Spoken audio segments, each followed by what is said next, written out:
It's been a bit over 16 months since the GDPR became a thing. It came into force while I was in the United States, and its rolling out was pretty slow and occurred over a time period when I was mostly on the road and mostly outside of the European Union anyway. But now I get to stay home and do research for new videos for y'all. Well, doing research is fine and I really do love doing this, but it has become harder largely because of the GDPR. We were promised more transparency, more privacy, and more innovation. Of course, when it became law, I did say that none of that will happen, but was I correct? Let's explore.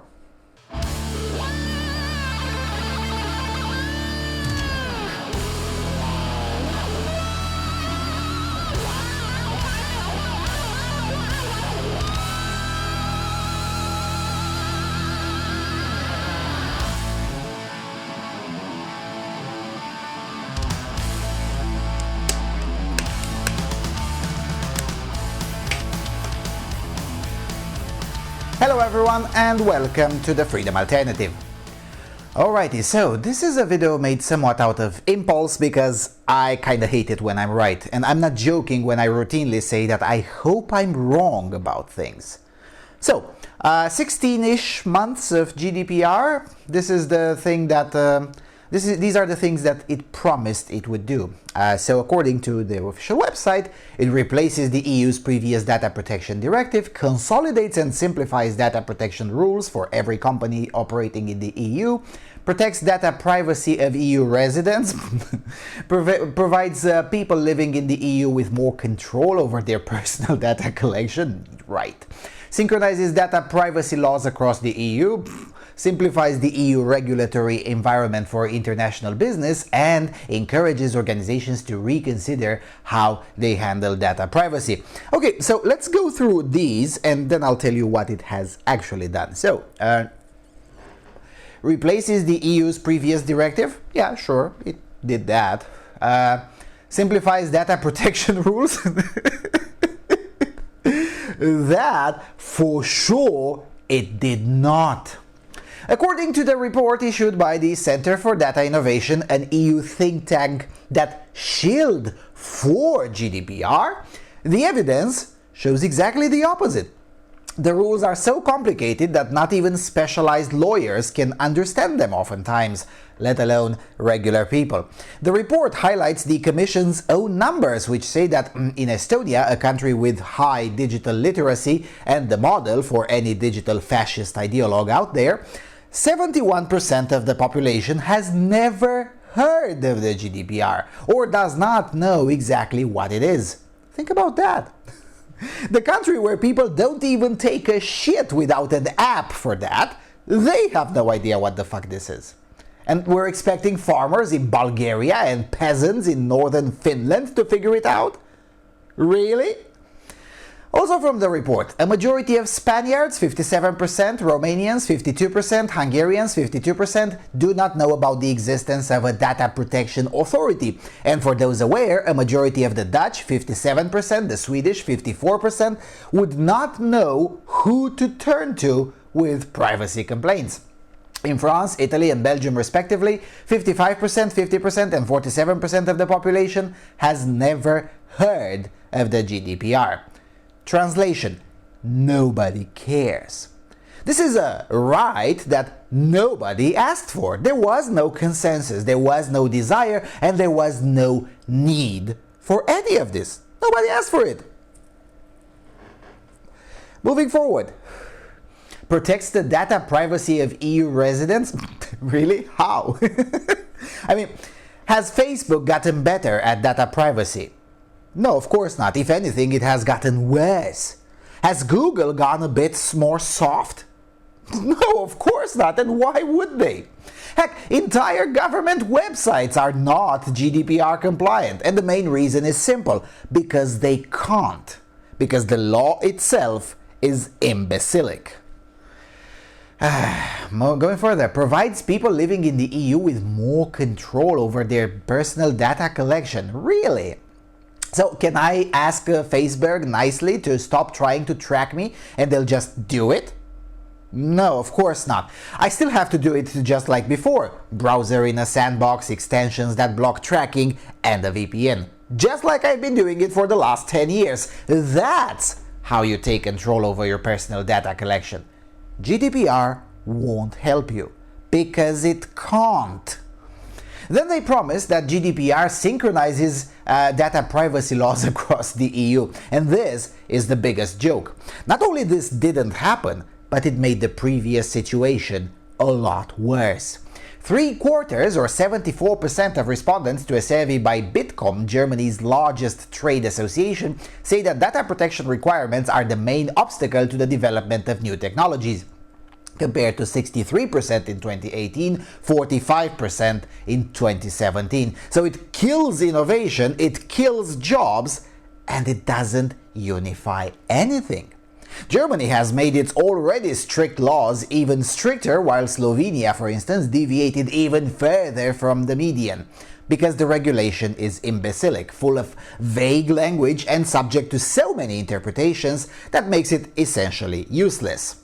Well, not exactly useless if you're one of those certified data protection officers, because then you get to mooch off small companies to make them compliant, or at least pretend to anyway, since at least 1 in 5 professionals admit themselves up front quite openly that full compliance really is impossible. Just like I told you all it will be the case. But then again, when I say it, I'm just a loon with the camera. Which is fine, I am a loon with the camera most of the time, but I'm also a loon with the camera that turns out to be correct on most things most of the time. And GDPR was by far the easiest one to be correct on.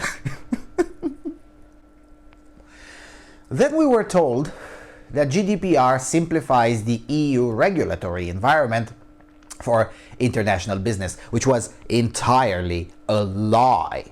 55% of the 539 mergers and acquisitions professionals from Europe, Africa and the Middle East surveyed in July 2018 declared having worked on transactions that did not go through due to concerns about companies' compliance with GDPR. Translation: we are all making less money out of otherwise profitable opportunities because of the GDPR. Like almost all other EU legislation, this one quite literally makes us all poorer. And finally, we were told that GDPR encourages organizations to reconsider how they handle data privacy. Well, yeah, it did encourage organizations, so much so that they decided to follow my advice and tell the EU to go fuck itself. Seriously, here's what I recommended back when the law came into force. It also affects other people. I mean, people who've never been to Europe, who live here in the United States, have been affected by the GDPR. So, word of advice for American companies: if you don't have assets in Europe, don't abide by the GDPR. Just tell the European Union to kindly and very politely go fuck themselves, because that's exactly what they deserve. Well, actually, they deserve a lot more, but that's a story for another day. And so they did. Thousands of US-based websites are still not accessible to this day and deliver messages such as those that you can see on the screen right now. It also brought CVS-style long receipts in hypermarkets in Europe, where most of the law is printed on the receipt itself, and brought a gigantic waste of time for 100% of the citizens in new papers to sign. So much more for encouraging. More like encouraging bureaucracy, really. And even with this reality spitting in their face, you still meet random dude bros who are basically like the bottomless pit meme. Oh well, man, they should get their data protection in order, man. It's our right. Well, fuck you and your right, okay? I want to read the news without keeping on enabling and disabling the VPN. That's what I want. I'll take care of my own data, thank you very much. And this will not get better at all. Owners of many publications have made it pretty clear that they will continue to block the EU traffic altogether, because they're not gonna spend hundreds of thousands of dollars to comply with a piece of legislation that they regard as stupid and that it affects a marginal portion of their audience. Quote, internet traffic on our local news sites originating from the EU or the European Economic Area is de minimis, spokesperson Charles Arms told Nieman Lab. And we believe blocking that traffic is in the best interest of our local media clients, close quote. And I don't blame them. They are absolutely correct. Because here's the thing. Becoming GDPR compliant is expensive, and it's not expensive just in terms of money, but in terms of time as well. Let me read you from the report that I quoted earlier. Over 40% of companies, including US firms with a data presence in the EU, had spent $10.1 million in compliance efforts. Companies reported spending an average of $1.3 million in 2017 on GDPR compliance and were expected to spend an additional $1.8 million in 2018. The global Fortune 500 is likely to have spent an estimated of 7 billion euros in compliance costs for GDPR. According to an October 2018 survey, a majority of companies, 52%, that have appointed a data protection officer, say they established one for compliance reasons only, and that the role does not serve a valuable business function. The survey was made by IAPP and Ernst & Young. So, people who actually know what they're talking about and have direct access to real companies in the real world rather than hypothetical scenarios and the rich imagination of ignorance and idiots who support this disdainful nonsense. So, basically, billions and billions and billions and billions and billions of dollars for what? Because there really is nothing to show for it. We as consumers are worse off because of it, companies are poorer, innovation is down, job creation in the digital market is down, and censorship is up. How is that progress? And it's not just me that has this opinion. Apparently tens of millions of people have noticed this too.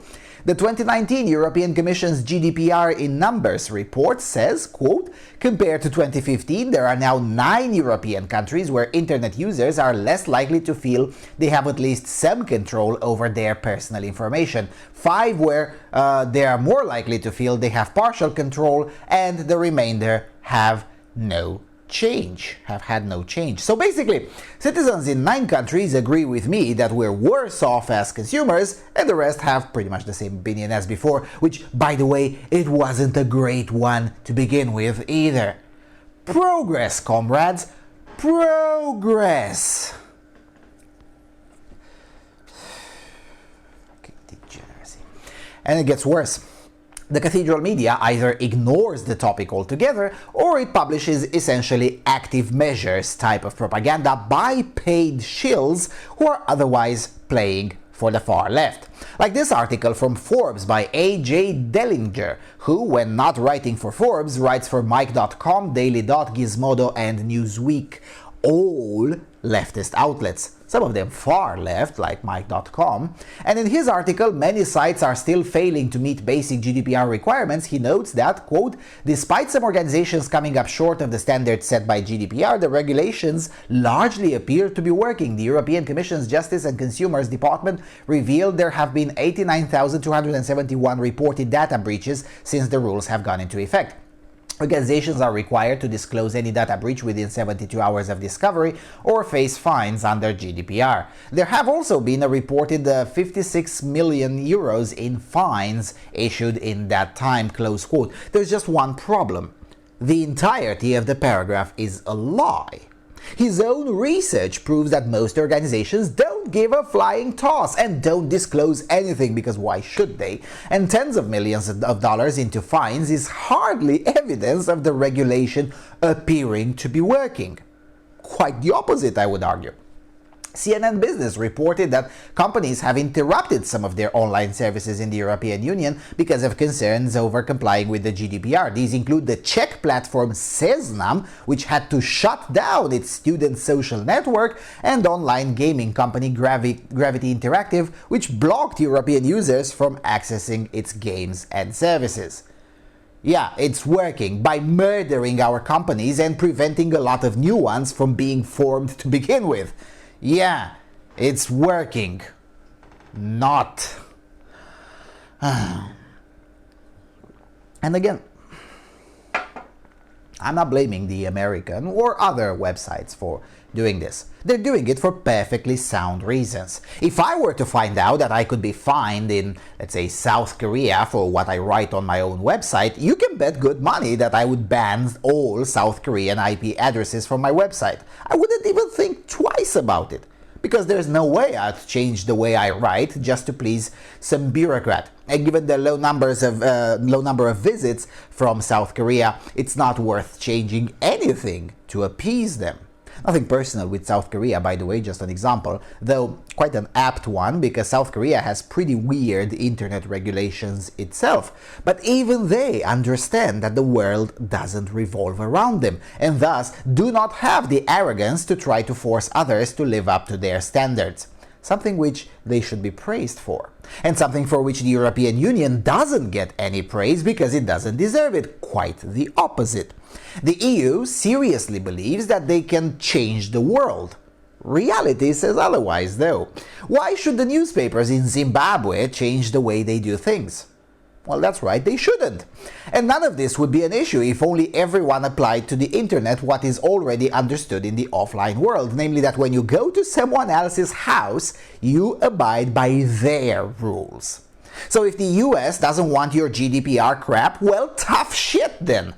You can't and absolutely shouldn't even try to force US websites to abide by your crap. You, as the visitor, abide by their laws.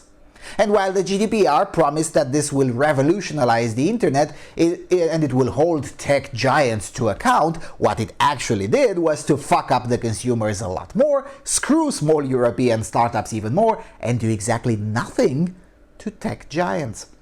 In fact, just a few days ago, on September the 25th, the European Court of Justice essentially knocked down the pretense of this being a global law and ruled in favor of Google, asserting that Google cannot be forced to comply with EU regulations globally, but only inside the EU.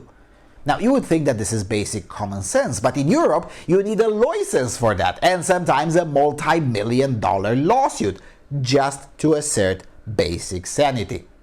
I'm sorry, but as much as I really don't like Google, they do have a point here. And the European Court of Justice was absolutely correct in ruling that the European Commission was full bananas when it assumed that a non-EU company can just simply be strong-armed to enforce EU rules on the whole planet because some activist bureaucrat in Brussels thinks it's a good idea. It isn't. Now, the reason I'm making this video is not just to express my disdain for the GDPR and reiterate that the European Union is a totalitarian construct that should be consigned to the dustbin of history, as it does a lot more harm than good, but also to warn you that shilling for this insanity is already in full swing in other places too. And it's not shilling by highlighting the positives of GDPR or by pretending that the negatives don't exist or are minimal, though there is some of that too, but shilling through outright lying. For instance, take this piece from The Economist published on April the 30th. Can the EU save the internet? And in this piece, very low in the article, they say, quote, "So far, the visible impact of EU regulations for consumers has been slight." Yeah, except they can't access a third of US news, but I guess that counts as slight. Online users in the EU have certainly seen more pop-ups displaying privacy policies and requesting consent to gather data or blocking them entirely from US-based sites that have not yet found a way to comply. At the industry level, however, GDPR has been a game changer. Yeah, for the worse. Take the business of digital marketing. In a ruling in Poland, one company was obliged to pay about $250,000 in a fine and contact nearly 6 million people to alert them that the company had gathered or scraped their data from online public sources without their knowledge. As online privacy takes a surge, other jurisdictions are modeling their own consumer data protection measures on GDPR. California's Consumer Privacy Act, passed into law in 2018, goes into effect in 2020. With Apple, Facebook, and Google now advocating legislation at the federal level, it seems inevitable that the US will follow the EU's lead in safeguarding data privacy and harmonizing laws across state lines. And thus, GDPR is setting a new global standard for consumer data protection. In the face of inevitable regulation, online service providers recognize the efficiency of ensuring a one-size-fits-all regime. If a company is going to make the requisite investment to comply with EU law, why not take GDPR's simple, if stringent guidance, the baseline for consumer data protection around the world? Likewise, the provisions of Articles 11 and 13 set a much higher bar for the practice of sharing or displaying copyrighted content online. No matter where they are domiciled, online services that wish to operate in the EU will be compelled to abide by these provisions once the new copyright directive goes into effect. As with data privacy, it is likely that platforms will ultimately advocate for a single unified solution for treating copyrighted content across all the markets in which they are present. This could end up giving global content creators and copyright holders the same protection as their EU counterparts. Close quote. There's just one problem.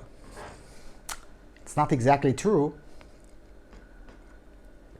So basically, first of all, they claim that the GDPR's provisions are simple. No, they're not. I mean, this is just not true. That's a lie.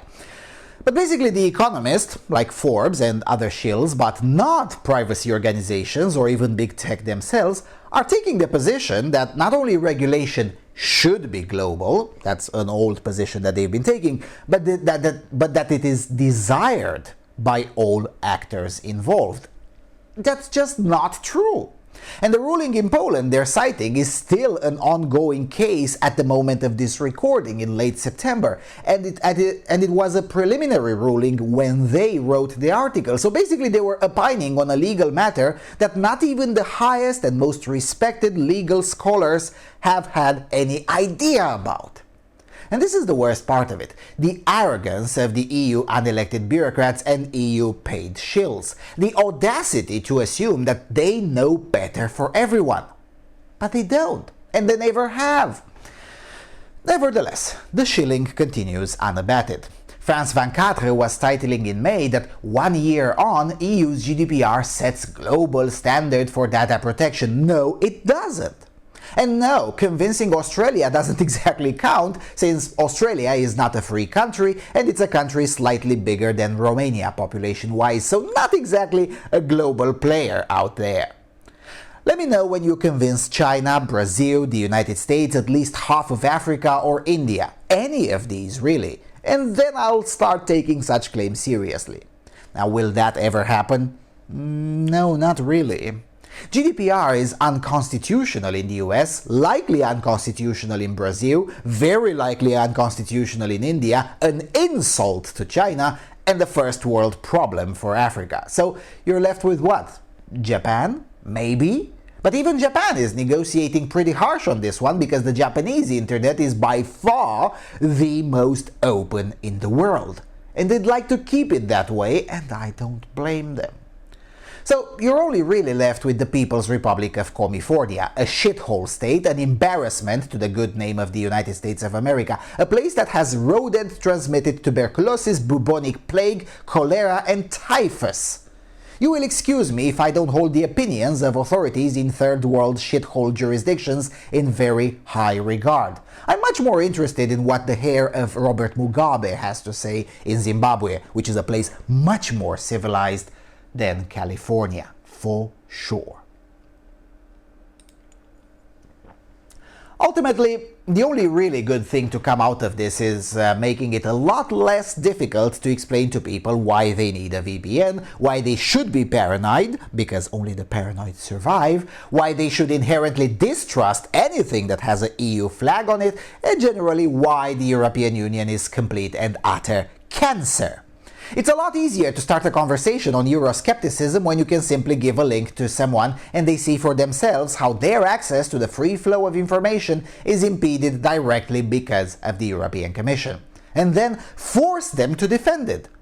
Most won't even try and concede outright that they might have to rethink this whole EU is good narrative. Those that try to defend it just shame them into oblivion until they go away. Or if there is an audience, make the case for why they are insane. Convince the audience that defending the EU is the attribute of loons and mentally deranged people. So, to sum up, the GDPR brought nothing good for the consumers, increased the level of censorship for basic plebs, increased the number of bureaucracies in the EU as if it wasn't already one of the biggest in the world, did not increase consumer confidence, killed innovation, brought the loss of tens of thousands of jobs, but at the very least, it raised awareness, y'all. Not amongst the general public, mind you, the numbers show that the general public could not care less, but amongst those who are already aware. And somehow, that's unironically touted as progress by the shills in the cathedral media. Way to go, Brussels! Way to go!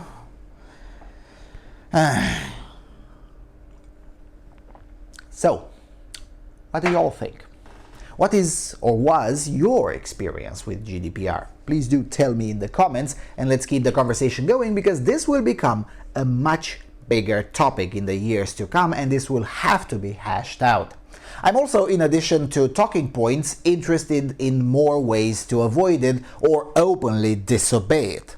Because I'd like to put a forum available only for the donors of this operation, and there's just no way I will comply with the GDPR. Even if it means 10 minutes of reading stuff and putting a disclaimer up, I won't do it. It is my 10 minutes, and unless Brussels is willing to pay me 500 euros per minute after taxes, I won't waste my time on it. So yeah, give suggestions of non-EU companies where I could safely host my forum. And with all of that being said, thank you all for watching. Thank you for your continuous and generous support. Please do consider a donation if you derive any value from the work being done here. Don't forget to subscribe, visit our website, and I will see you all soon on the Freedom Alternative.